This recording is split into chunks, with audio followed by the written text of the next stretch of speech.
वर्ण सिस्टम और caste system ये आज भारत के सबसे बड़ी प्रॉब्लम्स में से एक है।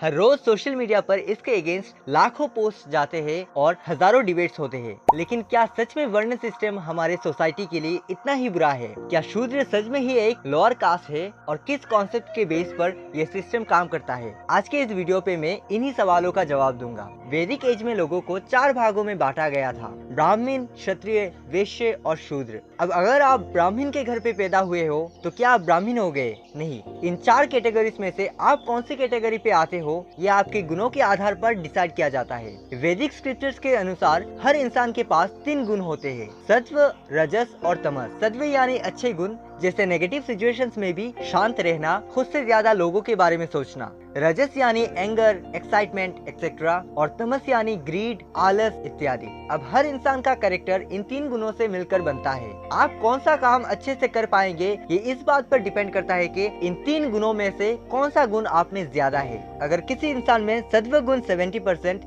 रजस 20% और तमस 10% हो तो वो इंसान बहुत अच्छा थिंकर होगा। वो हमेशा दूसरों के बारे में सोचेगा और लोगों को गाइड करेगा। ऐसे इंसान में नॉलेज गेन करने की पावर बहुत ज्यादा होगी। इसलिए वैदिक एज में इन लोगों को गुरु या फिर मंदिर का पुजारी बनाया जाता था ताकि ये अपना नॉलेज बांट सके और लोगों को गाइड कर सके, और इन लोगों को ब्राह्मण नाम दिया गया। अगर किसी इंसान में रजस 70%, सत्व गुण 20% और तमस 10% हो तो उस इंसान में बहुत अच्छी लीडरशिप क्वालिटी होगी। उस इंसान में एक्साइटमेंट और एनर्जी बहुत ज्यादा होगी। वैदिक एज में ये लोग राजा या सेनापति बनकर लीड करते थे या फिर सेना में भर्ती होकर अपने राज्य की रक्षा करते थे। इन लोगों को क्षत्रिय कहा गया। अब अगर किसी इंसान में रजस 40%, सत्व गुण 35% और तमस 25% हो तो उस इंसान की फाइनेंशियल नॉलेज बहुत अच्छी होगी और वो बिजनेस बहुत अच्छे से कर पाएगा। इसलिए ऐसे लोग वैदिक एज में बिजनेस या फिर फार्मिंग करते थे। इन लोगों को वैश्य नाम दिया गया। अब अगर किसी इंसान में 70% तमस, 20% रजस और 10% सत्य गुण हो तो उस इंसान की थिंकिंग स्किल बहुत वीक होगी और वो बहुत आराम पसंद इंसान होगा। वैदिक एज में ऐसे इंसान दूसरों के यहाँ जॉब करते थे और इन लोगों को नाम दिया गया शूद्र। अगर हम आज के वक्त में देखें तो जो हमारे टीचर्स है या रिसर्च करते हैं या फिर जो किसी भी फील्ड में नॉलेज बांटते हैं वो ब्राह्मण है। जो आर्मी में अपनी जान की बाजी लगाकर हमारी सुरक्षा के लिए लड़ते हैं वो क्षत्रिय है। जो दिन रात अपने बिजनेस पे मेहनत करके हमारे देश की इकोनॉमी बढ़ाते हैं वो वैश्य है। और जो इंजीनियर्स, आर्किटेक्ट या किसी भी कंपनी का एम्प्लॉय अपनी मेहनत से हमारी जिंदगी आसान बना रहे हैं वो शूद्र है। अगर आप आज शूद्र हो तो ऐसा नहीं है कि पूरी जिंदगी आप शूद्र ही रहोगे। आप अपनी मेहनत के दम पर क्षत्रिय, वैश्य या ब्राह्मण कुछ भी बन सकते हो। और अगर आप ब्राह्मण हो और बिजनेस करना चाहते हो तो मेहनत करके वैश्य भी बन सकते हो। ये 4 वर्ण एक ही गाड़ी के 4 पहिए है। अगर एक भी पहिया निकल जाए तो बाकी 3 पहिए मिलकर भी गाड़ी को नहीं संभाल सकते। अगर ब्राह्मण ना रहे तो हमें गाइड करने वाला कोई नहीं रहेगा। अगर क्षत्रिय ना रहे तो हमें सुरक्षा कौन देगा? अगर वैश्य ना रहे तो हमारे देश की इकोनॉमी डूब जाएगी। और शूद्र के बिना कोई मशीन, कोई मकान, कोई बिजनेस खड़ा नहीं हो सकता।